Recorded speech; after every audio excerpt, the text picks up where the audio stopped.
And this is Caitlin, and Charlotte. Can you imagine the size of her unicorn? Oh, Nick. That looks tasty. Nickelodeon.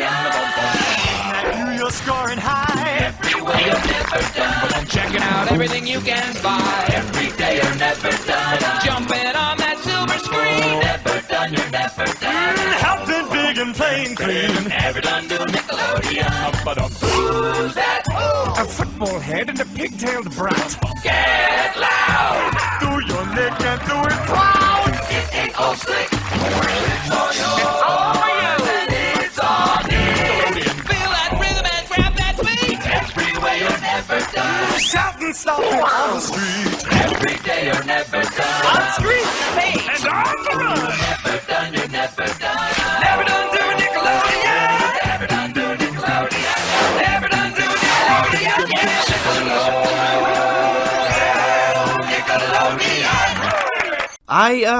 I have no idea what I just watched, but I know that it was amazing. I remember watching the show a couple of times when I was a kid, but I did not remember it being this good and this funny. And this show is really good and it's really funny, but it is the kind of funny that you gotta be prepared for. Catscratch takes us back to the early Nicktoons, like Ren and Stimpy and Rocko's Modern Life. Oh, the show has a plot alright, but reality is more or less a suggestion in Catscratch. It seems like a relatively normal premise for a cartoon. It follows three cats: Mr. Blick, voiced by Dojo from Shaolin Showdown, Waffle, voiced by Pleakley from Lilo and Stitch, and Gordon, voiced by Scotland. I know that I keep bringing this up over and over again, but this is something that does legitimately bother me. When voice actors use the same voice for every single thing. It's called voice acting, people. Actors play people who are different than themselves. Consider trying it once in a while. In Catscratch, these three cats' owner died and gave them an entire estate. It's more or less the sequel to the Aristocats, but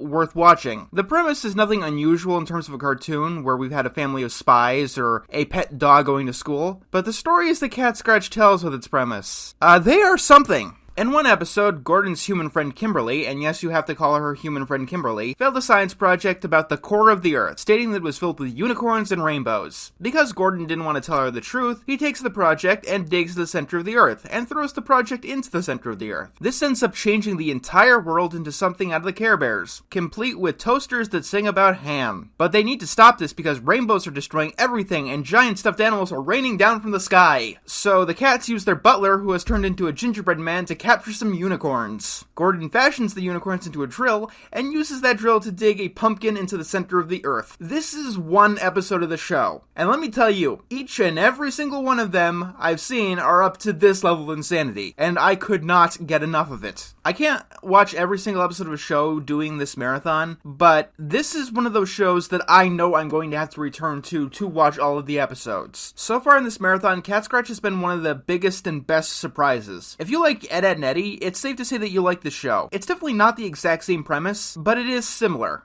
We have the streetwise leader, that's Mr. Blick. We have the lovable idiots, being Waffles, and then there's Gordon, the ethical center. It's a dynamic that's been done before, but it really works here. I don't know if I'd go as far to say that I like the show better than Ed, Edd and Eddy, but it is a great contender. And I can definitely see someone liking this show a lot more than that one. This show is a lot nicer, for lack of a better word. Ed, Edd and Eddy is about the Eds trying to con kids out of their money, and it usually ends with everyone beating each other up. In Catscratch, for starters, the characters already have cash, and they can do anything. And they do just about anything. Like the X's, this show has 20 episodes to its name, but I couldn't find them all. But the premises of them invite so much imagination, and I am certainly on the hunt. The very first episode of the show is about them going to the moon. I mean, where do you go from there? Oh, I know, how Gordon traumatized by a duck that beat him up as a kid. And as far as cute ducks turning out to be evil, Catscratch did a better take than Courage did, I am sorry to say. Every episode that I watched kept me laughing all the way through. It may have been the bizarre premises, or the strange plots, the endearing characters, or just the fast-paced humor. Or a combination of all of them. And yeah, this show is fast. You get new joke after new joke. It's never plotting, and something new is always happening. The kind of energy in the show is astounding. I would have to say that so far, this is the most underrated Nicktoon of them all. I don't see myself getting another surprise like this for the remainder of the series. Like, this is one of the few shows that I would legitimately like to see it come back in the modern day with new episodes. There are a couple of problems, though. Like I said before, my number one problem is the voice acting. It's not bad, it's just the same problem over and over again. I cannot hear anything but Dojo when I hear Mr. Blick. I know that this is a common thing in animation, I'm in the minority complaining about it, but once upon a time, Hanna-Barbera ripping off Scooby-Doo was a common thing in animation. When you watch as many cartoons as I do, it gets to be a bigger and bigger problem, and it takes you out of the experience more often than not. Like I said, a part of voice acting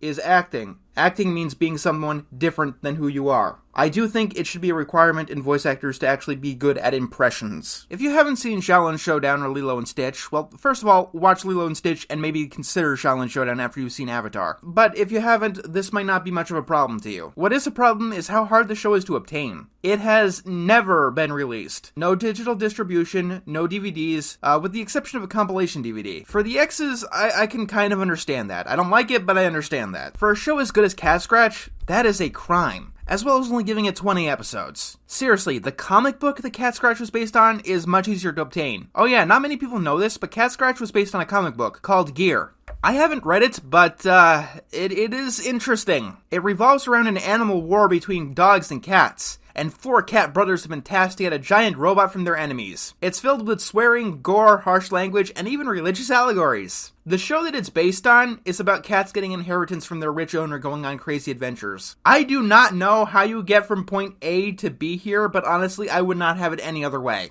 Because that's your basic plot of a Catscratch episodes. Episodes start by having a character cheat at a video game, and then by the end, they're tasked with saving an alien planet from total annihilation. It's like we got from the comic book to the show via an episode of Catscratch. This might be legitimately the funniest Nicktoon of them all, and I don't think that I could give it any higher praise. And of course, it got canned early, which is very unfortunate. This show is great. It probably just came out at the wrong time, unfortunately. This was the era where, if your show didn't pull those SpongeBob numbers, well, your time slot goes to SpongeBob, goodbye, thanks for playing. This obviously wasn't the first show that Nickelodeon mistreated, but I think this one hurts a lot more than most others. I mean, they gave Chalk Zone a chance, and Chalk Zone kinda blew it. And with My Life as a Teenage Robot, you could still easily find the episodes today. Unfortunately, this wouldn't be the last time that Nickelodeon screwed over a show. We're going to see a lot of them coming up as we enter the Dark Ages. I'm going to spoil a bit, but for the most of the rest of the marathon, it's pretty much downhill from here. I'm not going to try to turn this series into ranting about network politics, but it is going to come up time and time again. And it's going to be really, really sad as the overall quality of the shows that Nickelodeon did support start to drop. Good! We could still blame Waffle. Next on Nickelodeon.